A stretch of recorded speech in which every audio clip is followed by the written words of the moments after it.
Rakyat perlu memastikan kestabilan negara dijaga terlebih dahulu dalam berhadapan dengan cabaran semasa dunia bagi memastikan kekalnya daya tahan dan daya saing negara.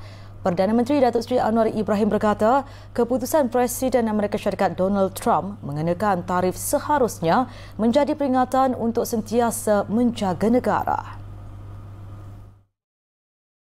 Donald Trump mengenakan tarif menggemparkan.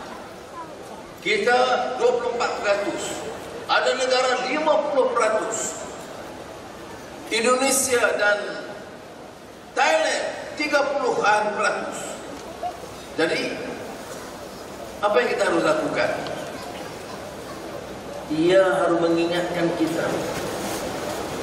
Kita kena siap jaga rumah tangga kita kena betul. Negeri kita, ekonomi kita. Supaya bila ada malapetaka yang menimpa kita, kita dapat bertahan. Ini yang disebut daya tahan, supaya kita ada daya saing.